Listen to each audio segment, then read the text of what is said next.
beautiful bill to swim in the Byrd bath. New Canada tariff, bring down the orange wrath. Now no judge enjoin across the nation. Can the big bill pass by vacation? Gag order contempt, but now no jail time. All swept away, at least till the next time. UN failed Rwanda, genocide gritty. Just pardon away, Astroglide Diddy. The showdown is brewing, New York in November.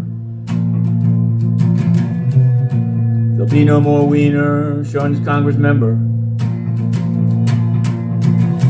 Gag order contempt, but now no jail time. All swept away, at least till the next time.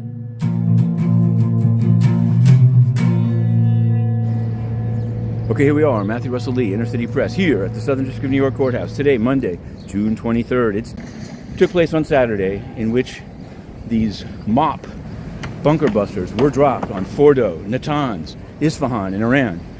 And yesterday we covered the UN Security Council's meeting without being able to go into the building because Antonio Guterres, the Secretary General, is so corrupt in terms of trying to conceal his links to these various tyrants around the world that we exposed while there.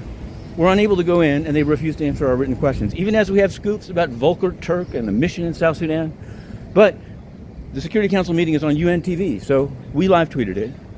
Very little was accomplished. No vote was taken. There's a pending draft resolution by, yes, Pakistan, Russia, and China, declaring all of those sites, including Fordo, peaceful nuclear sites. People are reporting as if it's it has zero chance of passage because any resolution can be vetoed.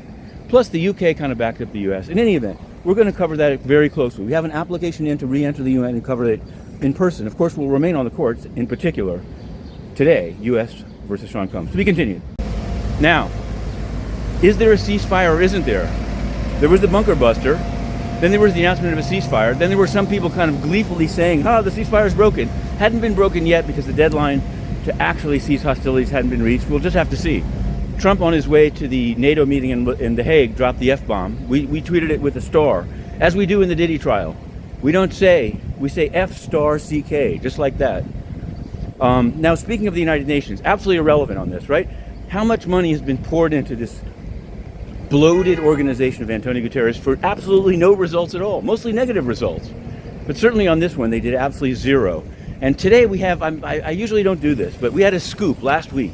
June 19th, we wrote how Guterres gave a job to Miguel Graca, a Portuguese crony, gave him multiple promotions illegally. Also another guy that we don't mind so much, Aguinaldo Baptista, but he also got these things. It's basically everything must go. Big Tony's taking care of his own. Also a woman named Michelle Gyles McDonough. Also a woman named Michelle Griffin. All dubious promotions. Well, we wrote it, and now the story has essentially been pilfered by a loyal opposition inside the UN, as if they just discovered it themselves 4 days after Inner City Press. And they only mentioned one of the four, nothing on Baptista. So we called them out, and we're going to continue to do it, because had we been in the building, even amid the Diddy trial, we would have gone to the noon briefing and asked the question. No one wants to embarrass Big Tony, but Big Tony has destroyed the United Nations, most staff say. So we've applied to re-enter, and we're just waiting for them to rule on it. To be continued.